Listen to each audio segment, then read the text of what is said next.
reabertura do processo de tombamento do Cine Belas Artes, que foi proposta hoje em reunião do Conselho Municipal de Preservação do Patrimônio Histórico, Cultural e Ambiental, o Compresp. Eu converso com a Nádia Somec, que é presidente do Compresp.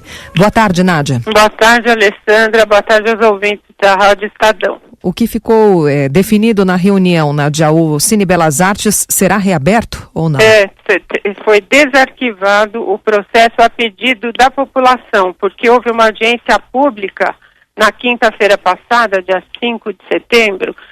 A demanda surgiu dessa audiência pública da Assembleia Legislativa e foi feito, então, esse encontro no Teatro Oficina para discutir a questão da resolução do Teatro Oficina que permitiu um edifício do lado. E nessa audiência pública houve uma mobilização da população, que já vem se mobilizando já há muito tempo, e pediu para desarquivar o processo que tinha sido arquivado em 2011 pelo Compresp.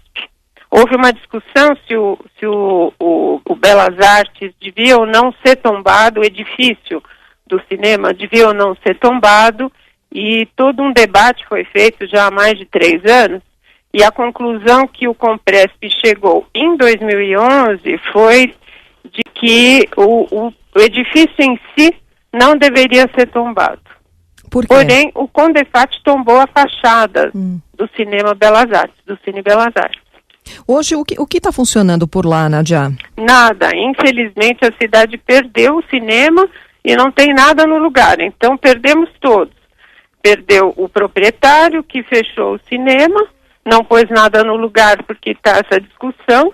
Ao mesmo tempo, há uma população mobilizada, e isso é muito importante, porque o patrimônio é construído socialmente. Então, se uma população, um segmento da população, um grupo de pessoas demanda alguma proteção de algum patrimônio, isso deve ser respeitado pelo Compresp. Isso que nós consideramos hoje, que o patrimônio é herança da população e, portanto, a população é que tem que reconhecer o seu patrimônio. Todo mundo sabe que os edifícios da área central, os edifícios históricos são importantes, mas há outros legados, há outras atividades importantes que devem ser protegidas.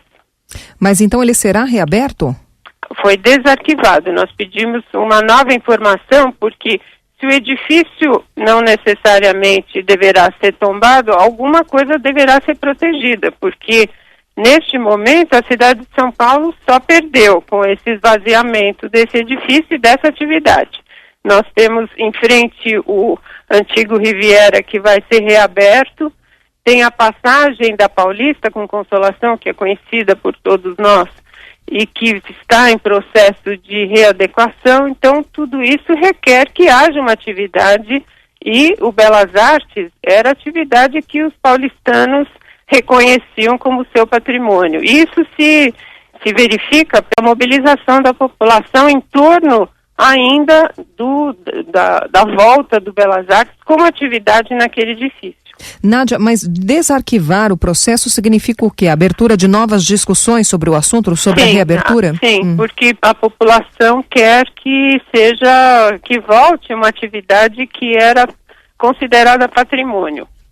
E já é tombado pelo Condefat, a fachada, então nós temos que reestudar e verificar se é o caso de conseguir essa vitória para a população que quer o seu cinema de rua de volta. E agora depende do quê? Discussões entre a prefeitura? Como é que isso vai ser conduzido? Há uma legislação que protege os cinemas de rua, que dá isenção tributária, então nós vamos estudar se é possível reativar esse tipo de atividade, ou se o proprietário também está perdendo, porque está 2 anos sem alugar. Então, vamos ver o que é possível.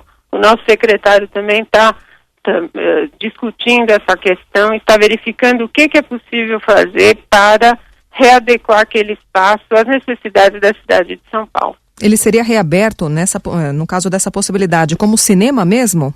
Sim, eu acho que essa é a batalha que a população está empreendendo e que teve eco no Compresp. Perfeito. Eu agradeço a atenção da presidente do Compresp, o Conselho Municipal de Preservação do Patrimônio Histórico, Cultural e Ambiental, a Nádia Somec. Nádia, muito obrigada pela atenção. Obrigada, Alessandra. Um abraço. Rádio Estadão. A rádio de quem quer saber.